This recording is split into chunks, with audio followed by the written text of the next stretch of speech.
Welcome back to the Path to Happiness and Introduction to the Unification Principle. I'm your host, Dr. Tyler Hendricks. Christians believe that the Second Advent will bring about the last days and the end of history. Whether you're a Christian or not, it is plain to see that we are in a transitional period of great turmoil and confusion. It is a time in which catastrophes strike like bolts out of the blue. From the perspective of the principle, it is the time in which the final battle between good and evil is being fought in order to prepare to meet the Lord of the Second Advent, resulting in good finally overcoming evil and the happiness the world has been long waiting for being realized. In this session, I would like to talk about the conclusion of the preparation period for the Second Advent of the Messiah. This story starts in 1914, the start of World War I. World War I lasted until 1918, and it was followed by World War II, which began in 1939, 21 years after the end of the First World War. When the Second World War ended, the world divided into the free world and communist world, which was locked behind the Iron Curtain. The 20th century has now come to an end, and we are in the 21st century. By our historical account, the time of the Second Advent has come and is passing by. Providential history has been moving. The Unification Church arose in Korea after the Second World War. So let's look at what was going on there. It was a time of dramatic change for Korea. Within the 20th century, Korea endured Japanese occupation, liberation from Japan, the division of North and South Korea, the devastating Korean War, and the persistence of the final Iron Curtain at the 38th parallel. From God's viewpoint, history has been a history to restore the world to the original ideal world where the three great blessings are fulfilled. To do so, the history of the providence of restoration has been carried out through dividing good from evil. And so, Abel-type and Cain-type camps have battled in history, dividing good and evil. God seeks for the good side to bring the evil side to change of its own accord through the sacrificial love of God's chosen people.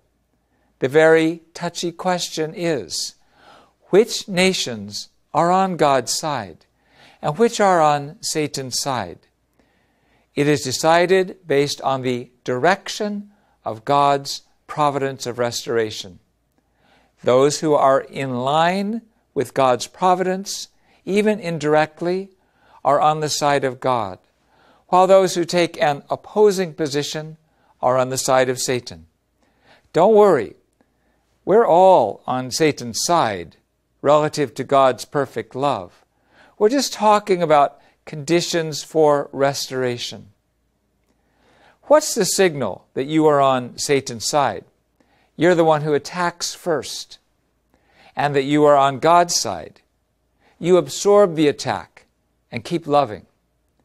This is the struggle of good and evil within each one of us, and it appears among nations as well.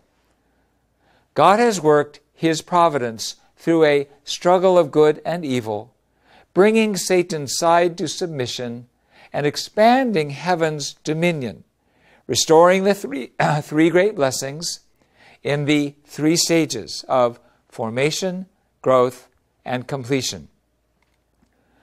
Now, physical wars are the result of political, economic, demographic, and personal motives. However, there is always an internal providential cause as well.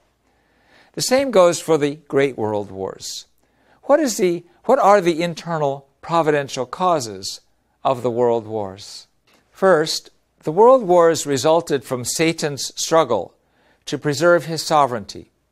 Human history under Satan's evil sovereignty will end with the second advent of Christ.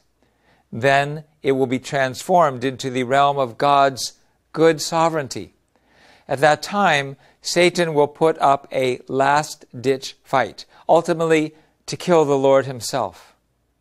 Second, the three world wars fulfilled the worldwide indemnity conditions to restore the three great blessings. At the consummation of human history, unprincipled worlds emerged which have realized defectively the outward form of the three blessings: an individual championing Satan's causes, multiplying satanic children, and the conquest of the world under Satan's dominion. To fulfill the worldwide indemnity conditions to restore God's true three great blessings, three world war conflicts broke out, by which God could prevail over these satanic imitations of heaven through the three stages of formation, growth, and completion.